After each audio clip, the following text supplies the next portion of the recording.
O preço da liberdade foi muito alto para vivermos de qualquer jeito. Assista essa aula.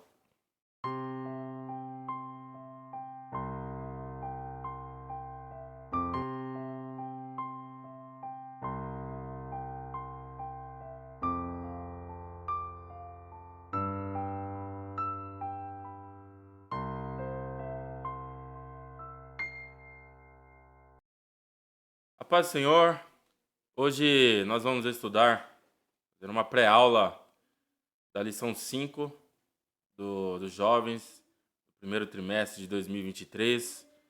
Essa revista tem sido muito abençoada. Eu creio que pessoas têm sido edificadas por esta revista deste trimestre, pois é um assunto que nós precisamos tratar, um assunto que nos leva ao avivamento, um assunto que nos leva para mais próximos de Deus.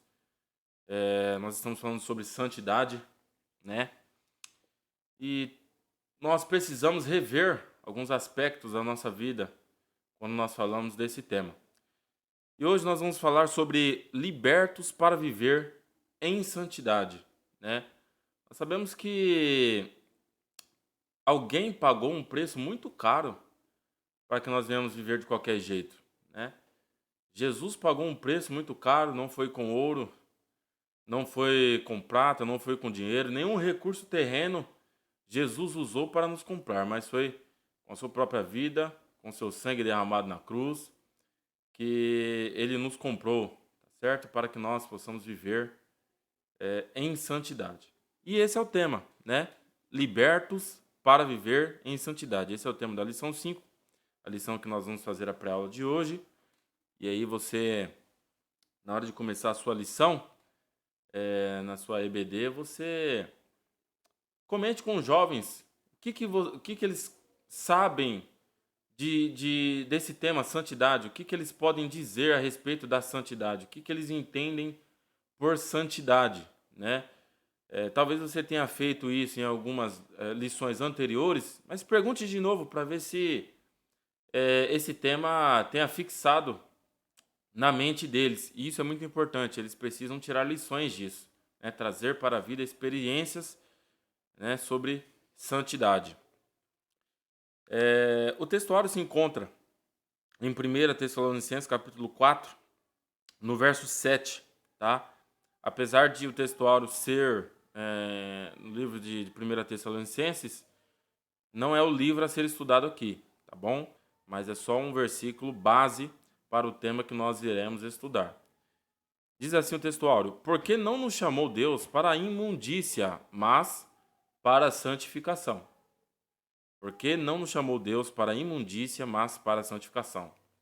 E aí leia uma vez você, professor, né, para ficar uma leitura dinâmica, leia você uma vez e depois com todos os jovens em uma só voz, né, uma, duas vezes, quantas vezes necessário para fixação, tá bom? É bom repetir o versículo para que nós venhamos fixar, para que todos os jovens fixem este versículo, fique com ele na mente. Resumo da lição: o cristão foi resgatado por um bom preço. O sangue de Cristo para que viva em santidade até a vinda de Jesus Cristo.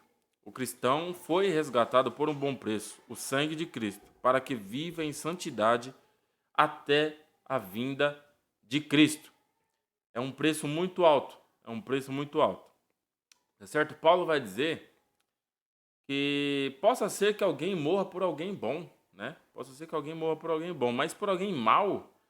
E aí, quando nós nos deparamos com a palavra de Deus, nós entendemos que nós somos maus, né? Fomos destituídos da glória de Deus, somos considerados, no passado, antes de conhecermos a Deus, inimigos de Deus. Essa é a condição de uma pessoa quando ela não conhece a Deus, quando ela não crê em Jesus ainda. Ela é inimiga de Deus. Mas a partir do momento que ela passa a crer em Jesus Cristo, né? Tendo essa noção de que ela é inimiga de Deus, ela também compreende que ela precisa de perdão, ela precisa de salvação, ela precisa se aproximar de Deus, né? E nós sabemos que sem santificação ninguém verá Deus, ninguém pode chegar próximo de Deus, ninguém pode viver uma vida de intimidade com Deus sem santificação, tá certo? Então, o sangue de Cristo, ou seja, o sacrifício que Jesus ofereceu por nós na cruz do Calvário, foi um sacrifício para que nós possamos viver em santidade. O sacrifício de Jesus nos dá liberdade, outrora que nós vivíamos sobre a escravidão do pecado. O que é viver sobre a escravidão do pecado? Basicamente é quando nós não conseguimos fazer outra coisa a não ser pecar. O que o pecado nos manda fazer, nós fazemos. Basicamente é isso, mas nós vamos ver isso ao decorrer da lição. Leitura bíblica em classe. E aqui uma orientação muito boa que eu costumo fazer nas minhas aulas. Por exemplo, eu peço para cada um dos alunos lerem um versículo da leitura bíblica em classe. Né? Se eu tenho 10 alunos, eu tenho 10 versículos, cada um vai ler um versículo, né? E aí, quando terminar essa leitura, eu sempre pergunto, o que você entendeu daquilo que nós lemos aqui? E eu pergunto para cada um e cada um fala isso, né? E aí, se eles não entenderam, a gente lê novamente, pausadamente, e aí vamos explicando versículo por versículo, porque o importante da leitura não é somente ler, né? Mas é ler e entender, compreender o que está sendo lido. Esse é importante. Então, nós, professores, nós devemos ter essa atenção. Será que aquilo que nós lemos em sala de aula, será que aquilo que os nossos jovens estão lendo, eles entendem? Eles estão entendendo? Se não estão entendendo, então é necessário que a gente releia pausadamente, explicando, para que eles possam entender. Isso que é importante, tá certo? E aqui nós temos 3 objetivos. Apresentar o contexto da primeira carta de Pedro, tá? Qual foi a ocasião desta carta? Qual é a intenção de Pedro ao escrever esta carta? Basicamente isso. Conscientizar de que a santidade recebida na justificação precisa ser mantida, tá certo? A princípio, quando nós lemos essas coisas assim, parece que não é nada novo, mas é muito importante. É muito importante. Compreender que o cristão foi resgatado pelo precioso sangue de Cristo para viver em santidade. Igual eu falei, parece que essas coisas são simples, né? E verdadeiramente são simples, são princípios básicos da nossa fé cristã, né? Santidade, que Jesus não se ofereceu por nós, né, à toa, mas é para que nós venhamos viver em santidade, viver em santidade. Tá certo? Vamos lá, introdução. Para refletir sobre a temática desta lição, faremos uma breve análise da primeira carta de Pedro, cujos destinatários são convidados a ser santos, assim como Deus é santo. A manutenção da santidade recebida na justificação e regeneração é exigida, pois para isso o cristão foi salvo. O preço do resgate para a sua liberdade somente será eficaz enquanto viverem em santidade. Enquanto viverem em santidade. O que isso quer dizer? E aí é importante também sempre perguntar, jovens, o que vocês acham disso? Né? O que vocês têm a falar, o que vocês entenderam, e aí ouçam o que eles têm a dizer. Às vezes um fala uma coisa diferente de outra, né? E aí você pode perguntar, e aí, jovem, o que você acha do que o seu companheiro aí, o seu amigo falou? Né? E aí isso causa uma dinâmica, né, na aula, fica interessante a aula, é muito bom, tá certo? O contexto da primeira carta de Pedro. Assim como nas outras lições, nós vimos que a revista nos leva a conhecer, né, as histórias da Bíblia. E não só as histórias, os livros, saber por que determinado autor escreveu determinada carta ou livro.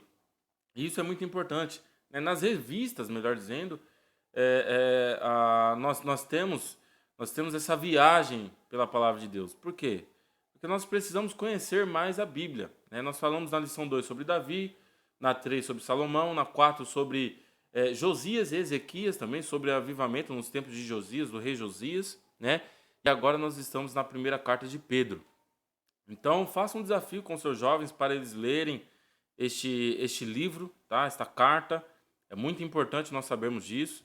É muito importante nós incentivarmos os nossos jovens a lerem a Bíblia, né? A estarem mais enquadrados naquilo que a carta quer dizer, naquilo que a palavra de Deus quer dizer, tá certo? Então ele aqui abrange 3 subtópicos, né?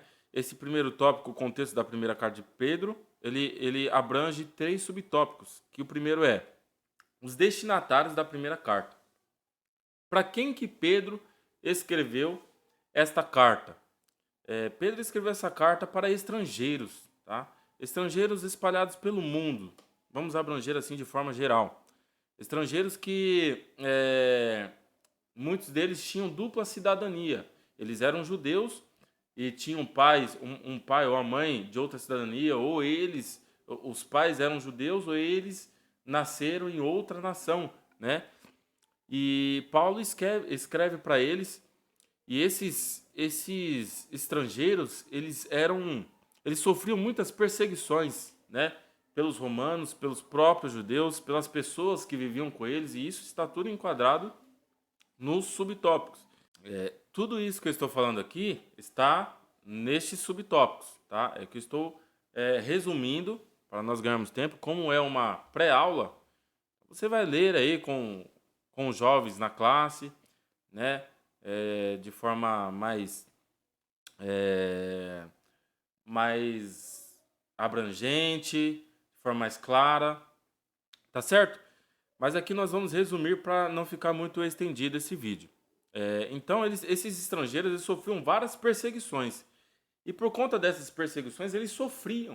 O sofrimento dessas pessoas era muito grande. E aí Pedro ele envia essa carta justamente para, né, de uma certa forma ali, trazer para esses estrangeiros, para esses irmãos que eram eleitos segundo a presciência de Deus, e Pedro fala isso no versículo 1 do capítulo 1, que eles eram eleitos, escolhidos segundo a presciência de Deus, ou seja, eles foram chamados por Deus, eles pertenciam a Deus, né, para que eles pudessem ali ter esperança, né, para que eles pudessem, mesmo em sofrimento, continuar perseverando, servindo ao Senhor.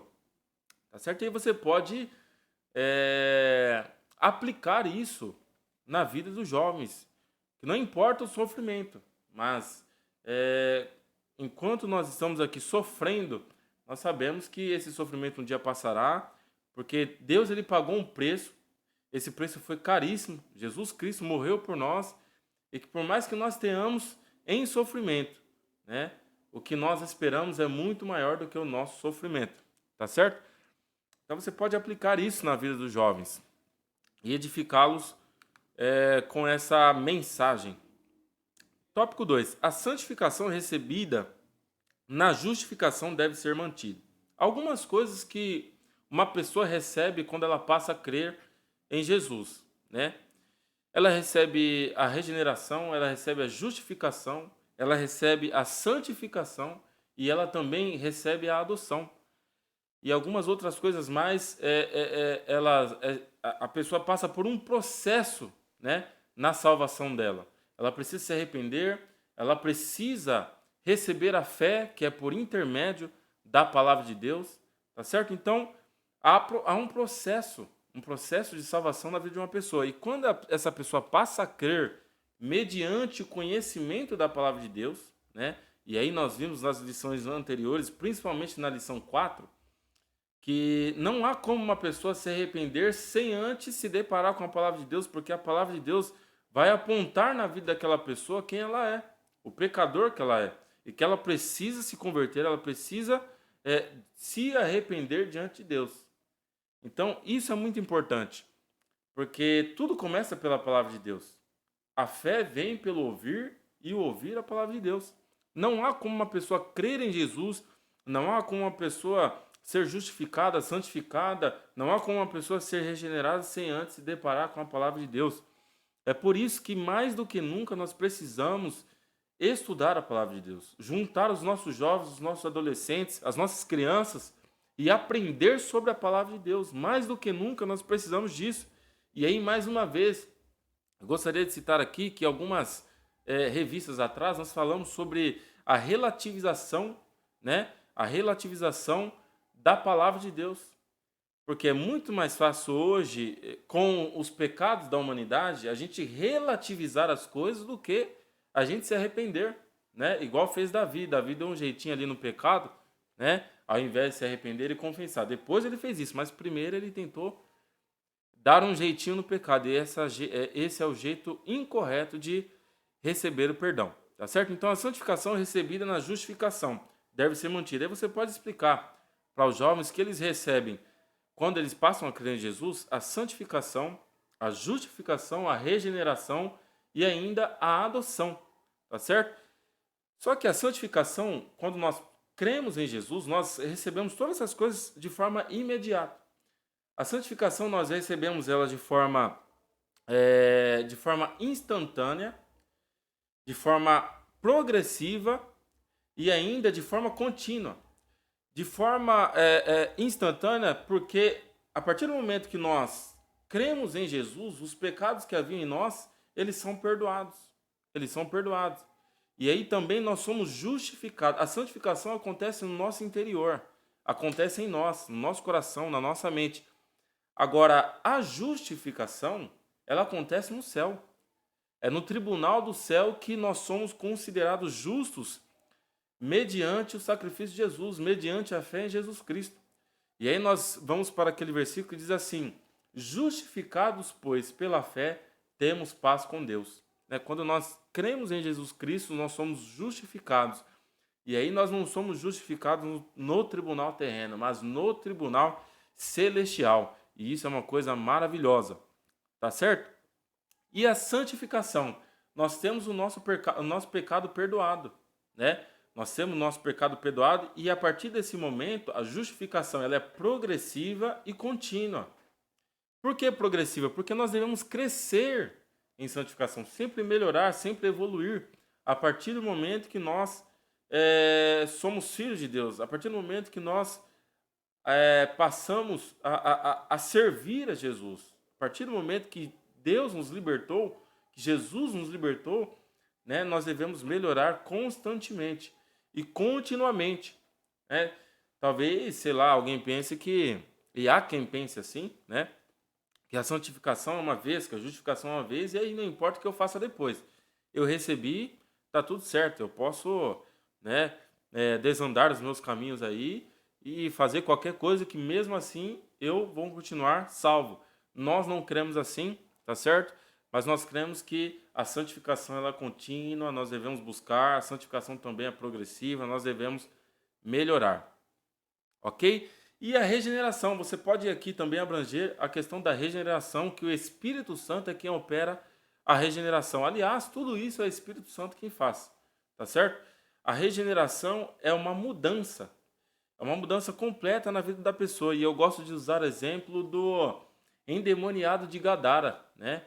Porque olha como vivia o endemoniado de Gadara. Ele era um homem que vivia nos cemitérios, nu, né? Um homem extremamente violento, que por conta da sua condição, ele foi retirado da sua família, ele não tinha mais condições de viver com a sua família, ou seja, se tornou antissocial, não tinha como viver com as outras pessoas, e depois, quando ele teve o um encontro com Jesus, tudo mudou. Jesus fala para ele assim, olha, vai para a sua própria casa, e fala do que eu fiz na sua vida, do que Deus fez na sua vida.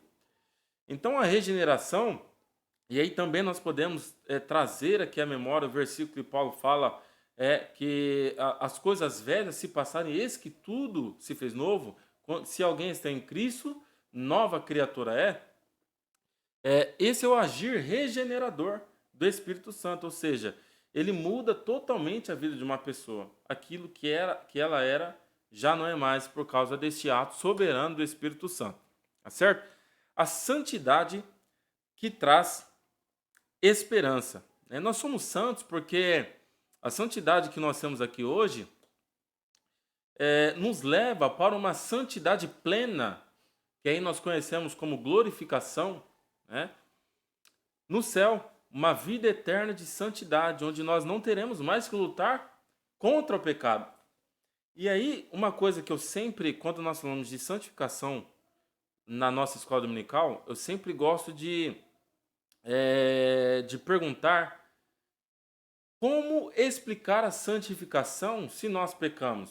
Como explicar se uma pessoa, se é possível uma pessoa ser santa se não há como a gente viver sem pecar? Parece até meio contraditório, né? Uma vez eu perguntei para os jovens, eu perguntei assim: é possível alguém ser santo? E alguns responderam que sim, outros responderam que não. E aí, eu levei eles para aquele versículo de Hebreus, Hebreus 12:14, que fala que sem santificação ninguém verá a Deus. E aí eu falei, poxa, se não é possível que alguém seja santo, como que alguém será salvo? Ou o outro lado disso é o quê? Se alguém é santo, por que essa pessoa continua pecando ainda? Né? Por que essa pessoa peca se ela é santa?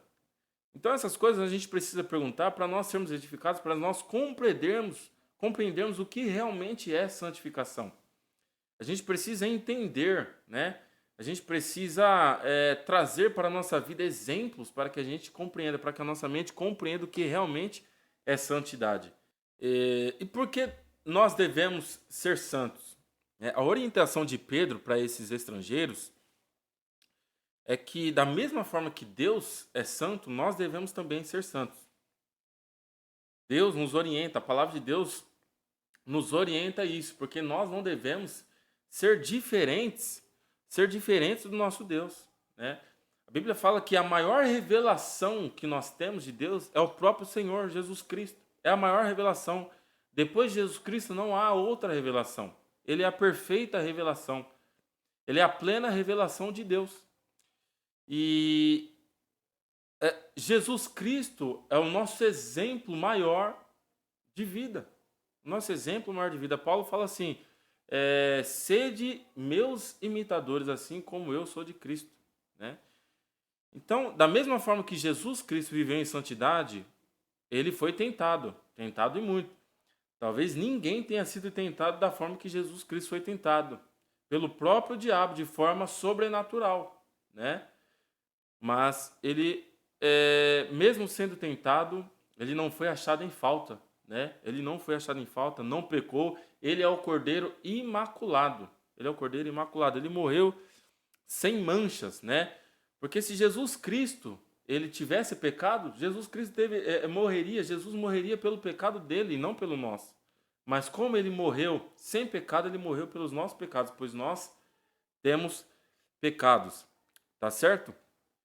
Subtópico 3. Deus é o único juiz santo e imparcial. O que que isso diz para nós, né? O que que nós podemos aprender com isso neste contexto de santidade, né? Que nós vamos viver uma vida inteira fugindo do pecado e nós não seremos decepcionados com isso. Por mais que nós lutemos para viver em santidade com muitos sofrimentos, nós receberemos uma recompensa. Porque o nosso Deus, ele é imparcial. Ele é imparcial, né? Nós vivemos em um mundo parcial. Os nossos líderes políticos, eles são parciais. Nós vivemos em um mundo parcial, né? A justiça, ela tem sido muitas vezes parcial, mas o nosso Deus, ele é imparcial. Então nós podemos descansar em relação a isso. A santidade que liberta, o tópico 3. O preço do resgate pela liberdade em Cristo. E aqui, eu sempre lembro daquele hino, né? Não foi com ouro que nos comprou Jesus, mas com seu sangue vertido lá na cruz, né? Esse hino sempre me vem à cabeça, porque Jesus, ele pagou um alto preço por nós, para a nossa liberdade, para que nós não venhamos viver mais no pecado. Preço que ninguém poderia pagar, nem mesmo nós. Nós não poderíamos, um escravo ele não se livra da sua escravidão, do seu senhor. Ele não se livra, né? Alguém precisa libertar ele. E Jesus Cristo é aquele que nos libertou. É aquele que pagou a nossa dívida. Tá certo? Aquele que pagou a nossa soltura. Subtópico 2. O cristão é resgatado para ser livre. Esta mensagem, esse tópico, esse subtópico 2 aqui, ele quer dizer a simples coisa, que nós fomos resgatados não para viver numa vida de pecado, tá certo? Porque se nós fomos resgatados para viver uma vida de pecado, o que adiantou esse resgate? Não adiantou de nada, tá certo? Então o cristão é resgatado para ser livre. Livre do quê? Livre do pecado. Ele toma as suas decisões. E aqui nós vamos lá para Adão, né? Porque quando Deus criou Adão, ele criou Adão para ser um dominador, criou o ser humano para ser um dominador. Só que a partir do pecado, o homem ele passa a ser dominado. Ele passa a ter vícios, né? Ele não consegue mais ter o controle de si mesmo. Ele não consegue ter o controle da sua carne. Mas tudo aquilo que a sua carne diz para ele fazer, ele acaba fazendo. Tá certo? Então o cristão ele é resgatado para ser livre. A sua carne não pode determinar quem você é. A sua carne não pode dizer o que você faz. Tá certo? E aí o nosso pastor Rigonato ele sempre fala da luta do velho homem com o novo homem. O velho homem ele precisa estar dormindo, ele precisa estar lá, né, inerte. Mas aí o novo homem precisa estar trabalhando. Subtópico 3. A liberdade plena se dará somente com a glorificação. Né? É aquilo que nós falamos aqui. Hoje nós vivemos em santidade, mas nós devemos viver em luta. Lutando contra o pecado. Contra essa natureza pecaminosa que é em nós. Contra esse instinto, né, que nós temos de pecar. E aí esses dias, né, estudando, falando sobre algumas lições anteriores em classe, nós estávamos falando que tudo que é errado é mais gostoso, né? Nós temos essa percepção de tudo que é errado é mais gostoso. Mas é aí que está a beleza da liberdade. A beleza da liberdade. Porque já pensou se a gente tivesse que ficar longe de algo que não fosse gostoso, que a gente não gostasse? Seria muito fácil, né? O pecado é ruim. O pecado é você curtir a vida, né? De forma desordenada, é ruim. Então seria muito fácil servir a Deus. Seria muito fácil viver em santidade. Agora, quando a nossa carne almeja pelo pecado, pelas coisas desse mundo, é mais difícil, porque aí nós devemos lutar contra isso, né? Nós devemos lutar contra a nossa própria natureza. Só que a liberdade plena se dará somente com a glorificação, quando o nosso corpo for glorificado. Esse corpo de carne aqui ele vai ser transformado, né? Quando nós formos para o céu, esse corpo aqui será glorificado, será transformado. Será transformado em um corpo que não mais almeja o pecado, mas em um corpo que estará adorando a Deus eternamente. E isso quando nós falamos sobre isso, né? Até nós nos emocionamos, porque isso é maravilhoso. Nós aguardamos este momento, né? Porque o Espírito Santo que está em nós nos faz aguardar, nos dá esperança deste momento. Conclusão: aprendemos que Pedro, em sua primeira carta, escreveu para pessoas que, na maioria, eram estrangeiras. Por isso, elas não dispunham de poder para participar da vida pública, possuir terras ou receber heranças. Todavia, sentiam alegria por participarem do sacrifício de Cristo, que pagou o resgate delas com algo mais valioso que toda a riqueza da terra. Elas foram libertas para viver em santidade, apesar do sofrimento que enfrentavam em seus dias. Não importa o sofrimento que você esteja passando. Saiba que teve alguém que pagou um preço muito caro pela sua liberdade, tá certo? E vale a pena você persistir, vale a pena você lutar, vale a pena você permanecer firme na presença do Senhor. Porque o que Deus tem para nós é maior do que qualquer sofrimento, é maior do que qualquer luta. E eu quero que você seja edificado por essa palavra, você professor, e ainda mais, tente passar essa edificação, esta mensagem maravilhosa, gloriosa para a vida dos jovens. Amém? Deus abençoe sua vida.